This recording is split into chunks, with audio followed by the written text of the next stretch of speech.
Hello students, physics with electronic पाठशाला में आपका स्वागत है। आज की इस लेक्चर में हम आइडियल्स पे थ्योरम करेंगे। इसके पहले मैंने आपको बताया था कि आइडियल्स क्या होते हैं, लेफ्ट आइडियल, राइट आइडियल्स, और फिर एक हमने थ्योरम भी किया था आइडियल्स पे। आज फिर कुछ और भी थ्योरम डिस्कस करेंगे आइडियल्स पे। तो देखिए, आइडियल्स की डिफिनीशन एक बार आप रिमाइंड कर लीजिए। अगर पिछला लेक्चर देखा हो आपने तो मैंने बताया था कि आइडियल होने के लिए दो कंडीशन होती है। पहली कंडीशन क्या होती है कि for all A comma B belongs to S, अगर एस कोई सेट है, इस सेट को हम आइडियल दिखाना चाहते हैं तो क्या था कि for all A comma B belongs to S implies that A minus B belongs to S. पहली कंडीशन ये होती थी। दूसरी कंडीशन क्या होती थी, for all R belongs to ring, ये रिंग से आर स्मॉल आर आता था और स्मॉल एस आता था कैपिटल एस से, मतलब जिसको आइडियल दिखाना है तो इसमें लेफ्ट भी होल्ड हो जाए और राइट भी होल्ड हो जाए।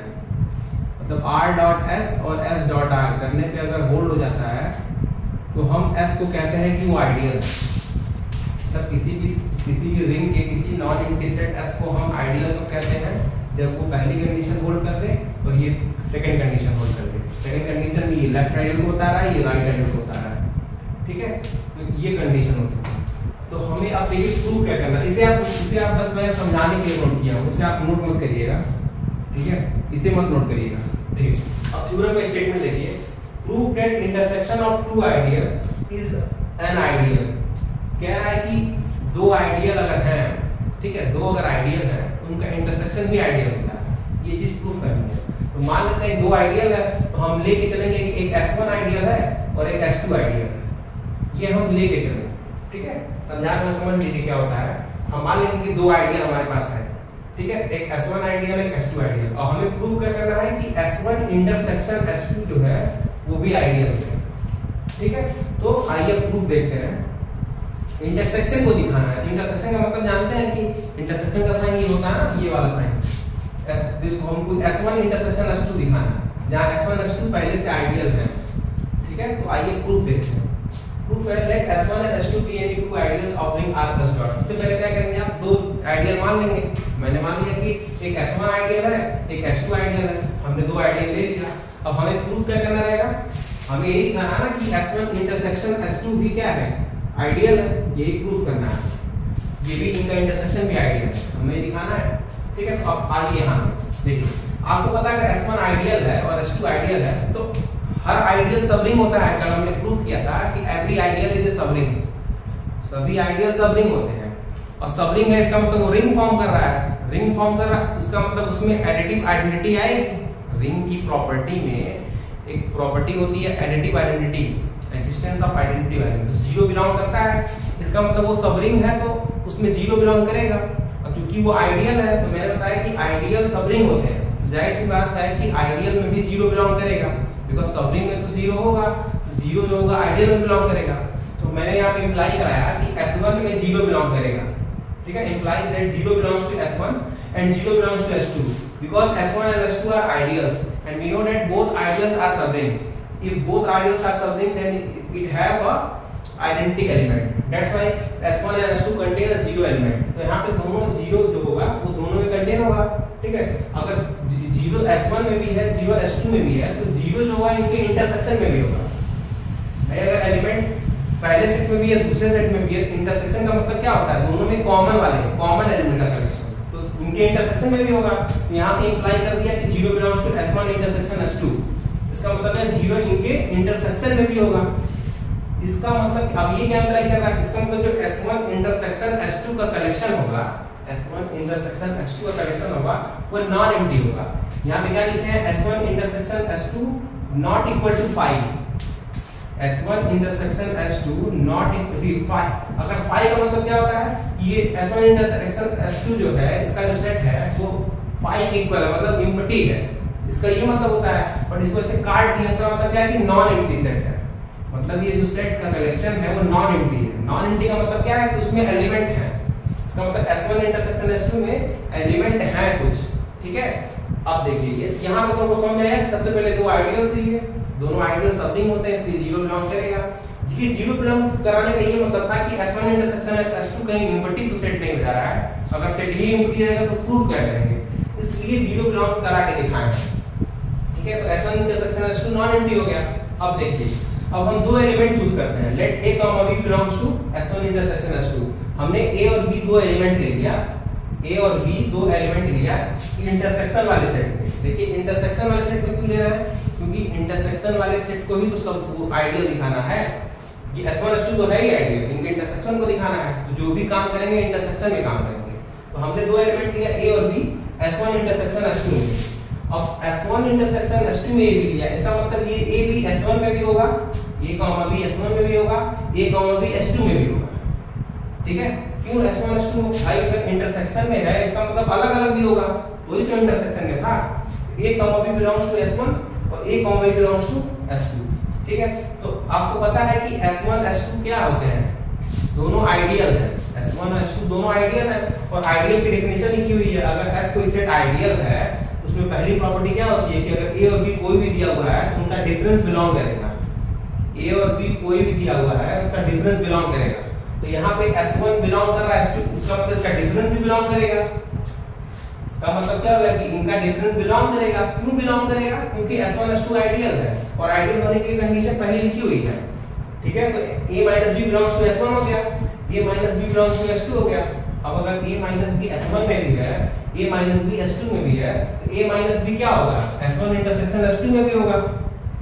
A - B S1 इंटरसेक्शन भाई कॉमन भी तो हो गया। इसका मतलब क्या हो गया, S1 इंटरसेक्शन S2 को आइडियल दिखाना था, तो उसमें हमने आइडियल की पहली कंडीशन दिखा दी। आइडियल होने के लिए पहली कंडीशन क्या है, ये होल्ड होना चाहिए। ठीक है, तो पहला दिखा दिया कि A - B जो है S1 इंटरसेक्शन S2 में है। ठीक है, तो यहाँ से पहली कंडीशन प्रूफ हो गई। अब हमें दूसरी कंडीशन दिखानी है, दूसरी कंडीशन ये वाली R वाली, इसको भी दिखा देंगे। तो इसका मतलब ये इंटरसेक्शन जो है वो क्या कर रहा है, आइडियल फॉर्म करेगा। आइए दूसरी कंडीशन के लिए, अब दूसरी कंडीशन के लिए हमको एक स्मॉल r चाहिए, एक स्मॉल s चाहिए। तो आइए हम सेलेक्ट करते हैं, let r belongs to r and s belongs to S1 intersection S2। देखिए जो भी एलिमेंट लेंगे S इंटरसेक्शन वाले सेट में लेंगे, क्योंकि इस इंटरसेक्शन को ही तो आइडियल दिखाना है। और स्मॉल r तो रिंग से लेंगे, स्मॉल r जो है रिंग से लेंगे। देखिए डेफिनेशन में भी लिखा हुआ है रिंग से लेते हैं। तो let r belongs to r and s belongs to S1 intersection S2। अब जाहिर बात है अगर S जो है S1 इंटरसेक्शन S2 में है, तो S जो होगा S1 में भी होगा और S2 में भी होगा। S जो होगा वो S1 में भी होगा और S2 में भी होगा।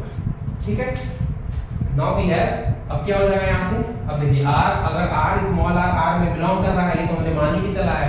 S S1 में बिलोंग कर रहा है, और आपको पता है कि S1 क्या होता है, S1 क्या है, आइडियल रिंग का ना।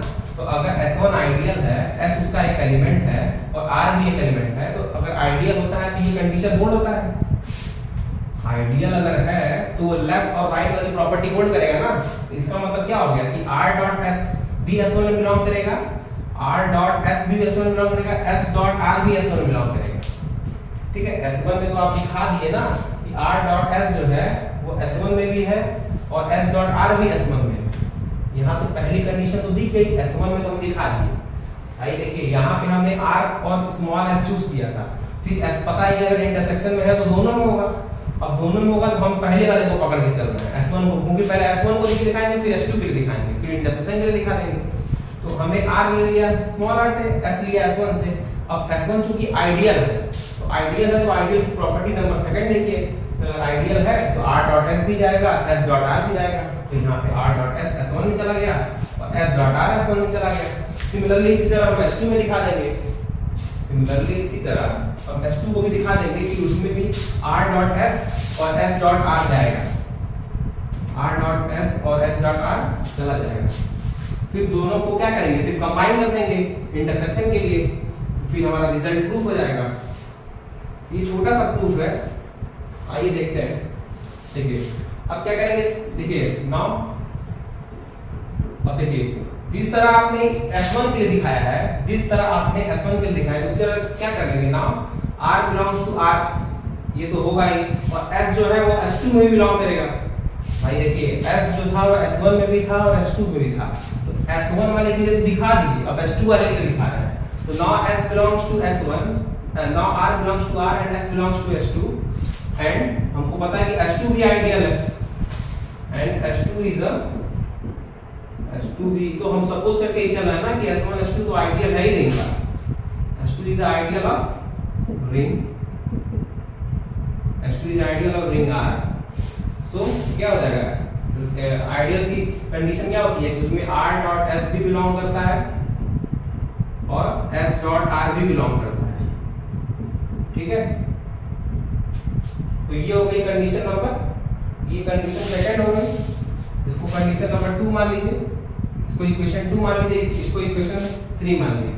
अब लिखिए कंबाइनिंग इक्वेशन 2 एंड 3, देखिए दोनों कंडीशन को कंबाइन कर देंगे, combining equation 2 and 3, combining equation 2 and 3 we have, आपको क्या होगा फिर आपके पास, देखिए दोनों कंबाइन कर देंगे, इसका मतलब क्या हो गया, R डॉट S S2 में भी है, R डॉट S S2 में भी, इसमें भी ये चीज है, यही चीज इसमें भी है, इसका मतलब इसके इंटरसेक्शन में भी होगा, तो R dot S belongs to S1 intersection S2 and S dot R belongs to S1 intersection S2। देखिए हुआ क्या है, दोनों 2 और 3 को कंबाइन करने से क्या होगा कि ये S1 में भी है और S2 में भी है, तो जाहिर सी बात है इसके इंटरसेक्शन में भी होगा, इसके इंटरसेक्शन में भी होगा, ये इसको आप कंडीशन नंबर 4 मान लीजिए, ठीक है। अब आप कंडीशन नंबर 1 को देखिए और कंडीशन नंबर 4 को देखिए। कंडीशन नंबर 1 को देखिए, आपने दिखा दिया कि A minus B S1 intersection S2 में है, और आपने 4 में दिखा दिया कि R डॉट S भी S1 इंटरसेक्शन S2 में हो गया और S डॉट R भी हो गया। तो यही तो कंडीशन होती है आइडियल की। देखिए ये कंडीशन ये वाली हो गई और ये वाली कंडीशन की सेकंड वाली हो गई, इसका मतलब S1 इंटरसेक्शन S2 जो है आइडियल की दोनों कंडीशन को सेटिस्फाई करता है, ठीक है। तो लिखेंगे यहां से, इसके आगे लिखिएगा, इक्वेशन 4 के आगे लिखिएगा, फिर इक्वेशन 4 के आगे लिखिएगा combining equation 1 and 4, combining equation 1 and 4, equation 1 and 4 we have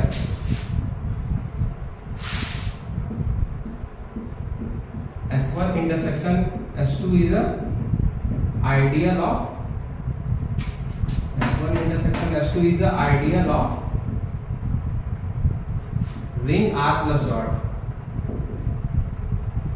ring R plus dot। ये इसका प्रूफ है। देखिए हमने दिखा दिया ना कि S1 intersection S2 जो है वो इस रिंग R plus dot का आइडियल हो गया, ठीक है। तो आइए कुछ और डेफिनेशन भी देखते हैं इसके ऊपर, ठीक है। तो आइए अब कुछ इंपॉर्टेंट नोट देखते हैं। देखिए ये नोट बहुत ही इंपॉर्टेंट है, इस पे आपके एमसीक्यू से डायरेक्ट क्वेश्चन भी बन सकते हैं और इस नोट के हेल्प से हम आगे प्रूफ करेंगे। तो ये नोट बहुत ही इंपॉर्टेंट है। देखिए जो पहला नोट है लिखा हुआ है, consider a ring R plus dot, 0 belongs to R and R belongs to R, both are ideals of R plus dot। देखिए जो R plus dot एक रिंग है उसमें जो 0 है और R मतलब जैसे कोई सेट होता है वो खुद का सबसेट होता है, ठीक है। तो देखिए R कंटेन इन R, इसका मतलब क्या है कि ये जो रिंग है, ये जो रिंग जो सेट R है वो खुद के अंदर कंटेन है। तो R is a subset of R और 0 जो इस रिंग में है, 0 और R को हम कहेंगे कि ये आइडियल है और इस आइडियल को हम कहते हैं इम्प्रॉपर आइडियल्स। इस आइडियल्स को हम कहते हैं इम्प्रॉपर आइडियल्स। 0 और R, मान लीजिए रिंग R प्लस डॉट है तो R प्लस डॉट के बाद कई सारे आइडियल्स होते हैं, लेकिन जिसमें जो 0 मतलब एक 0 जो ट्रिवियल होता है 0 और खुद वो R मतलब वो खुद रिंग, ये दोनों को हम इम्प्रॉपर आइडियल कहते हैं। और इनके अलावा जितने आइडियल्स होते हैं, इनके बीच में जितने आइडियल्स आएंगे और उनको हम क्या कहेंगे, प्रॉपर आइडियल्स कहेंगे। तो देखिए all other ideals 0 other than 0 and R, all other ideals other than 0 and R is called proper ideals। मतलब 0 और R के अलावा जितने और आइडियल्स आएंगे वो क्या होंगे, उसको हम प्रॉपर आइडियल्स कहेंगे। देखिए ये बहुत इंपॉर्टेंट, आपसे पूछा जा सकता है कि आइडियल इम्प्रॉपर है या फिर प्रॉपर है। तो बस आप 0 और R देख लीजिए। जैसे मान लीजिए आप एग्जांपल के तौर पर मान लीजिए आपको रिंग दे दे Z plus dot. Z plus dot आपको पता है कि ये रिंग फॉर्म करता है, सेट ऑफ इंटीजर का कलेक्शन है, ये रिंग फॉर्म करता है। आपसे पूछे कि इसका आइडियल, कोई आइडियल दे दे, मान लीजिए इसका आइडियल हमने 2Z चूज कर लिया, ठीक है। अब अभी आपको नहीं पता होगा 2Z कैसे हो रहा है आइडियल, बट अब जैसे मान लीजिए हमने आइडियल 2Z ले लिया और ये पूछेगा ऑप्शन में देगा कि ये प्रॉपर आइडियल है कि इम्प्रॉपर आइडियल है, या फिर नहीं है। तो आपको हम बताए थे कि इम्प्रॉपर आइडियल क्या सिर्फ जीरो और खुद जेड होता है, मतलब यहाँ इस आर की जगह यहाँ जेड है तो जीरो और जेड यहाँ पे सिर्फ यही दोनों होंगे इम्प्रॉपर आइडियल। इनके अलावा ये भी है, कोई भी और अगर मिलेगा वो सब क्या हो जाएंगे, वो सब प्रॉपर आइडियल हो जाएंगे।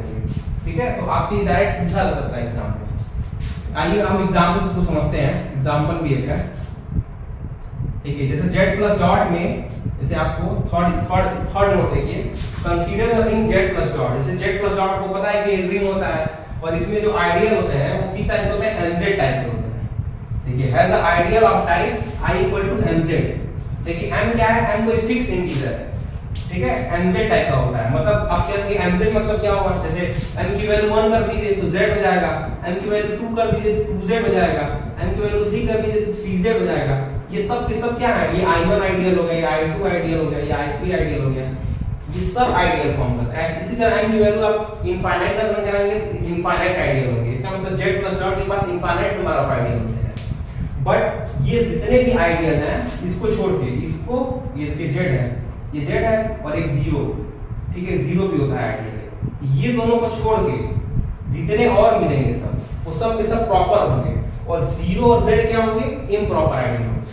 ठीक है, यही चीज है 0 और z जो होता है, मतलब 0 और खुद रिंग, मतलब यहाँ z है इसलिए z बोल रहे हैं, z के अलावा कोई दूसरा रहता तो दूसरा बोलते, मतलब वो सेल्फ, मतलब ये खुद ये और एक 0, उन दोनों को हम कहेंगे क्या, इम्प्रॉपर आइडियल। उसके अलावा जितने होंगे वो सब क्या होंगे, प्रॉपर आइडियल होंगे।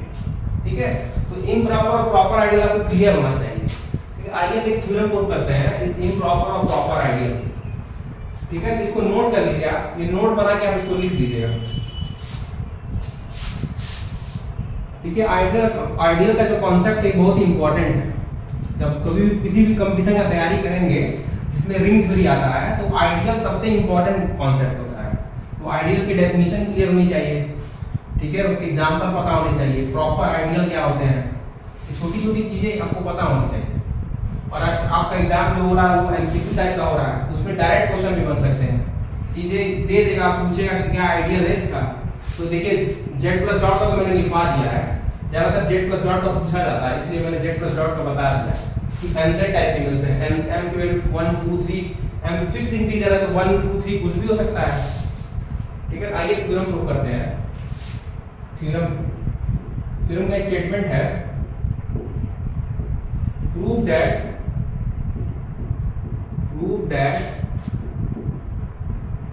field has no proper ideal. Prove that field has no proper ideal.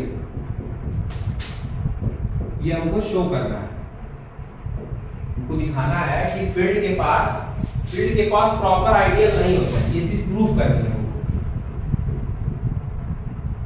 ठीक है, हमको प्रूफ करना है कि फील्ड के पास प्रॉपर आइडियल नहीं होते हैं। फील्ड आप जान रहे हैं, फील्ड किसे कहते हैं, टोटल 12 प्रॉपर्टी सेटिस्फाई करता है। F प्लस के साथ abelian group, F non zero element के साथ abelian group, distributive law hold कर ले, टोटल अपनी 12 प्रॉपर्टीज होल्ड करती है फील्ड से आपका परिचय होगा। ठीक है, तो फील्ड को दिखाना कि इसका प्रॉपर आइडियल नहीं होते, हैज नो प्रॉपर आइडियल। अभी मैंने बताया था कि फील्ड की प्रॉपर आइडियल क्या होते हैं और इम्प्रॉपर आइडियल क्या होते हैं। मान लीजिए अगर F कोई फील्ड है, F मान लीजिए कोई फील्ड है तो एक F और एक 0 ये इसके क्या हो जाएंगे, ये इसके हो जाएंगे इम्प्रॉपर आइडियल। ठीक है, ये हो जाएंगे इसके इम्प्रॉपर आइडियल। और इसके अलावा जितने मिलेंगे, इसके अलावा जितने और आइडियल मिलेंगे इस फील्ड के, वो क्या हो जाएंगे, प्रॉपर आइडियल हो जाएंगे।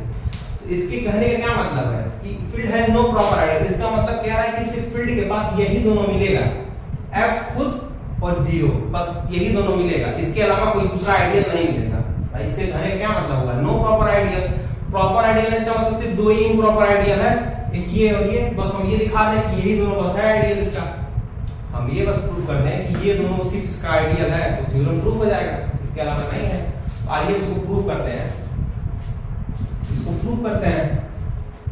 ठीक है, तो सबसे पहले आप क्या मानेंगे, फील्ड को ही लेके चलेंगे। तो मान लेते हैं late F plus dot be any field इसको मान लीजिए कि कोई फील्ड है और हमको दिखाना क्या है, हमको दिखाना है क्या, we have to prove that, देखिए आप f प्लस डॉट एक फील्ड ले लिए और एक आप आइडियल भी कंसीडर कर लीजिए, and let S be any ideal of f। देखिए सबसे पहले एक आपने फील्ड ले लिया और एक आपने आइडियल कंसीडर कर लिया, S be any ideal of field f। आपने एक फील्ड लिया, उसमें एक आपने आइडियल ले लिया, ठीक है। अब हमें दिखाना क्या है कि इस s की जो वैल्यू है हमें दिखाना है, अब हम प्रूव क्या करेंगे, we have to prove that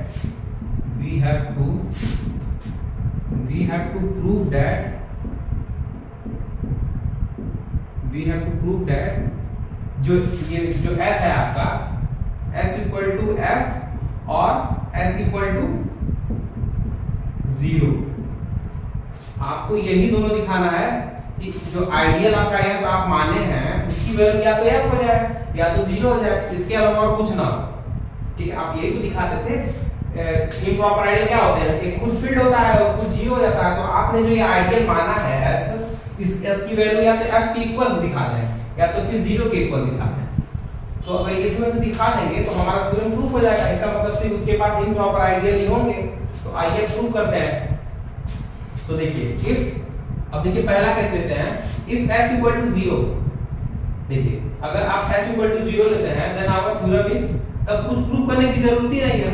अरे भाई जब आइडियल में सिर्फ 0 ही एलिमेंट होगा तो प्रूफ क्या करेंगे उसमें, तो वो तो ऑलरेडी प्रूफ हो गया, then there is nothing to prove, then our theorem is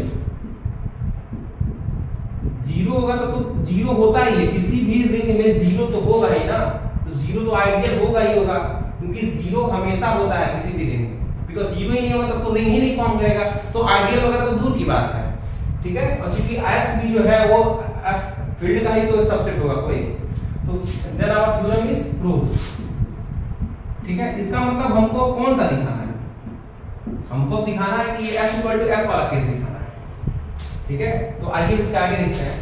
देखिए यहां तक आप लिख लीजिएगा, उसके बाद से ऊपर से लिखिएगा, यहां तक नीचे तक लिखने के बाद फिर आप ऊपर से लिखिएगा। तो सेकंड केस ले लीजिए कि अगर s की वैल्यू 0 ना हो तब क्या होगा, s की वैल्यू 0 ना हो तब क्या होगा। देखिए यहां तक लिखने के बाद लिखिएगा, जब आप फर्स्ट केस लिखा था s इक्वल टू 0 तो आपका थ्योरम प्रूफ हो गया। अब आप लीजिए if s does not equal to 0, if s does not equal to 0। अब हम दिखाएंगे कि जो फील्ड जो s है आपका वो 0 के इक्वल नहीं है तो क्या होगा, ठीक है।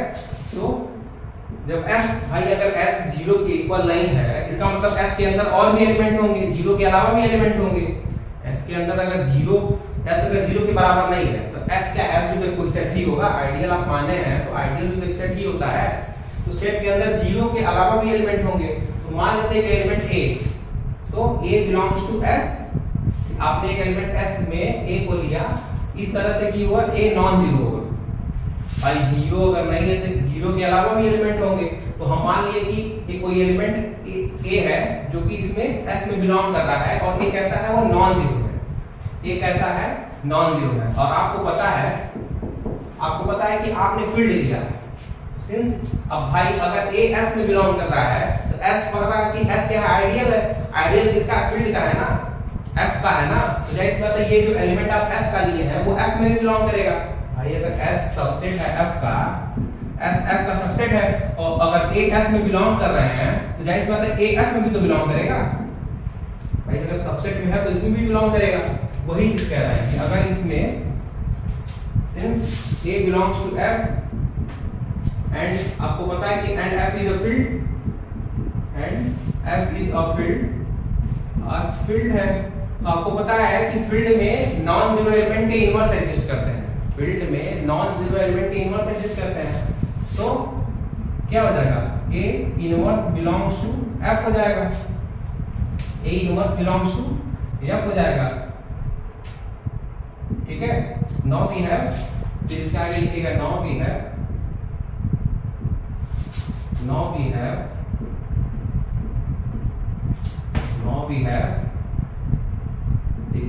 इसका क्या करेंगे आप, A बिलोंग, देखिए A S में बिलोंग कर रहा है और A इनवर्स जो है हमने इस फील्ड में लिया है। देखिए A आपका S में बिलोंग कर रहा था, फिर A आपने F में दिखाया, क्योंकि देखिए F में इसके लिए थे ताकि इसका इनवर्स दिखा सकें कि इनवर्स भी बिलोंग करेगा। भाई नॉन जीरो एलिमेंट लिया है ना, तो हर एक नॉन जीरो एलिमेंट का फील्ड में इनवर्स भी मिलता है। ठीक है, अब यहाँ पे लिखा कि A S में है और A इनवर्स F में है। ठीक है, अगर A इनवर्स F में है और S कैसा है, S इज आइडियल ऑफ, और आपको पता है कि S कैसा है, S is ideal of F। So यहाँ पे क्या हो जाएगा, A dot A inverse belongs to S। भाई देखिए क्या लिखे हैं कि A S में है और A इनवर्स आपको यहाँ से बिलोंग करा के दिखाएंगे कि A नॉन जीरो एलिमेंट है तो इसका इनवर्स मिलेगा। ठीक है, और आपको पता है कि S हमने क्या माना था, आइडियल माना था, तो आइडियल मान लिया। अब आपको पता है कि अगर A इनवर्स भी बिलोंग कर रहा है, A बिलोंग, इनका डॉट प्रोडक्ट भी बिलोंग करेगा। आइडियल की सेकंड प्रॉपर्टी लगा देंगे, आइडियल की सेकंड प्रॉपर्टी है ना, जैसे यहाँ पे क्या होता था आइडियल की second property, R belongs to R और S बिलोंग्स टू S। ये होता था ना, हम क्या करते थे, R डॉट S और S डॉट R, ये दोनों बिलोंग करते थे। तो इस यहाँ इस R की जगह A इनवर्स है और R की जगह यहाँ फील्ड है और S की जगह यहाँ पे A है और ये S है। यही चीज तो हो रहा है। देखिए इस R की जगह A इनवर्स है और इस S की जगह A है, वही चीज तो यहाँ लिखी हुई है, A inverse F belongs to F, तो इसका डॉट प्रोडक्ट भी तो हो जाएगा। भाई अगर आइडियल है तो ये चीज होल्ड करेगी ना, तो वही चीज तो लिखे हैं, A dot A inverse belongs to S, implies that क्या हो जाएगा भाई, A डॉट A 1 हो जाएगा, तो 1 बिलोंग्स टू S। इसका मतलब क्या होगा, इस S में यूनिटी एलिमेंट बिलोंग हो गया। इस S में 1 क्या होता है, मल्टीप्लिकेटिव आइडेंटिटी होती है, इसका मतलब क्या हो गया कि आइडेंटिटी एलिमेंट बिलोंग हो गया। ठीक है, आप यहाँ तक इसको छोड़ दीजिए, इसके आगे देखिए क्या करेंगे, यहाँ तक आपने छोड़ दिया 1 बिलोंग्स टू। अब इसके आगे देखिए, अब आपने एक एलिमेंट चूज किया, let x belongs to f। आपने एक फील्ड से एलिमेंट लिया, एक फील्ड से एलिमेंट कैसा, आर्बिट्ररी एलिमेंट है, let x belongs to f यानी आर्बिट्ररी एलिमेंट, आर्बिट्ररी एलिमेंट। आपने एक आर्बिट्ररी एलिमेंट चूज किया। ठीक है, और आपको पता है एंड आपको पता है कि 1 जो है वह 1 जो है S में बिलोंग कर रहा है, तो 1 क्या होगा, F में ही बिलोंग करेगा। 1 जो है वो S में बिलोंग कर रहा है और S कैसा है, ideal, S is the ideal of F। S ideal है, 1 S में बिलोंग कर रहा है, तो इंप्लाइज क्या हो जाएगा, अगर ये 1 S में है तो 1 किस में हो जाएगा, 1 डॉट S करने पे 1 डॉट x करने पे क्या हो जाएगा, belongs to S। 1 dot x करने पे क्या हो जाएगा, फील्ड में बिलोंग हो जाएगा। और 1 डॉट x अगर फील्ड में है तो ये क्या इंप्लाई करेगा कि x भी S में होगा, x भी S में होगा, ये चीज बिलोंग करेगी। अब आपको पता है कि आपने एलिमेंट चूज किया फील्ड का, आपने एलिमेंट चूज किया था फील्ड का और आपने दिखाया कहां पे, S में। इसका मतलब क्या है कि ये जो फील्ड है, इस क्योंकि ये x कैसा था, आर्बिट्ररी था। आर्बिट्ररी का मतलब होता है कोई भी, मतलब कोई भी आप x चूज किए उसके करस्पॉन्डिंग हमने दिखाया कि वो जो एलिमेंट फील्ड में है वो एलिमेंट S में भी दिखा दिया। ये इंप्लाई क्या कर रहा है कि जो फील्ड है वह S का सबसेट हो गया। यहाँ से क्या इंप्लाई हो रहा है कि जो हमारा फील्ड है वो S का सबसेट हो गया। कैसे सबसेट हो गया, देखिए हर एक एलिमेंट जो भी फील्ड में एलिमेंट है उसको हमने दिखा दिया let x belongs to f, उसके करस्पॉन्डिंग हमने दिखाया कि उस f अगर x में है तो s में भी बिलोंग करेगा। तो जब ये s में बिलोंग करेगा इसका मतलब f के सारे एलिमेंट s में जाएंगे, इसका मतलब f क्या हो गया, सबसेट हो गया। इसका मतलब f क्या हो गया, सबसेट हो गया। यहाँ से लिखिएगा f is the subset of s। फिर यहाँ लिखिएगा, और आपको पता है कि s जो है वो f का सबसेट था शुरू में, and also S is the subset of S is the subset of F always। ये तो होगा ही होगा, ये तो होगा ही होगा भाई। फील्ड से S आइडियल था तो S तो सबसेट हमेशा होता है, इसलिए ऑलवेज लिखे हैं। ये तो मान ही नहीं चल रहा है। और ये तो हम इसको जो सपोज करके प्रूफ किए तो उससे आया, इसको आप 1 मान लीजिए और इसको आप 2 मान लीजिए। ठीक है, अब इन दोनों को कंबाइन कर दीजिए, हो गया प्रूफ। अब इन दोनों को कंबाइन करेंगे, ऑन कंबाइनिंग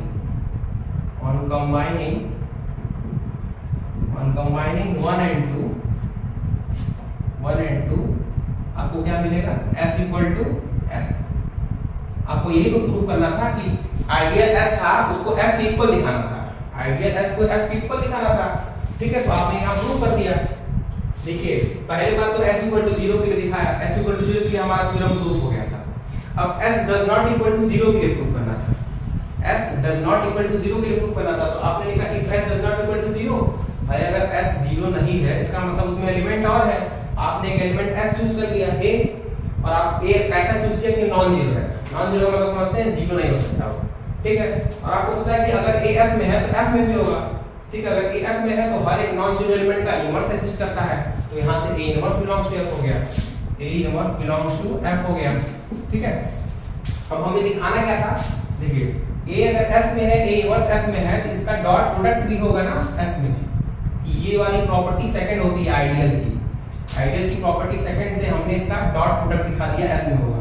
तो a डॉट a इनवर्स 1 हो गया इसके अंदर, इसका मतलब 1 जो है इस s के अंदर बिलोंग हो गया। ठीक है, अब हमने एक एलिमेंट चूज किया फील्ड का। ठीक है, let x belongs to f, इसका मतलब हम एक x में फील्ड का एक एलिमेंट चूज किए x, फिर उसको दिखाया कि x फील्ड में लिए थे, फिर दिखा दिया कि वो आइडियल में भी बिलोंग करेगा। यहां से हमने दिखाया कि वो आइडियल में भी बिलोंग करता है। तो अगर फील्ड के सारे एलिमेंट आइडियल के अंदर आ जाते हैं, इसका मतलब फील्ड क्या हो गया, सबसेट हो गया। फील्ड क्या हो गया, सबसेट हो गया ना, इसको इक्वेशन 1 है ये। ठीक है, सबसेट हो गया। और आपको पता है, और आपने शुरू में ही माना था कि s जो है वो f का सबसेट है, ऑलवेज है ये। तो इन दोनों को इक्वेशन ए भाई f इसके अंदर कंटेन है, s इसके अंदर कंटेन है, तो दोनों को कंबाइन करेंगे तो s दोनों बराबर हो जाएगा, s इक्वल टू f। ठीक है, ये इसके अंदर कंटेन है, और ये देखिए एक दोनों एक दूसरे के क्या है, रेसिप्रोकल लिखे है ना, f contain in s, s contain है, a b के अंदर है, b a के अंदर है, इसका मतलब है दोनों बराबर हो गए। तो यहां से s इक्वल टू f, तो ये इसका प्रूफ है। तो वीडियो अच्छा लगा तो वीडियो को लाइक, सब्सक्राइब और शेयर करना ना भूलें।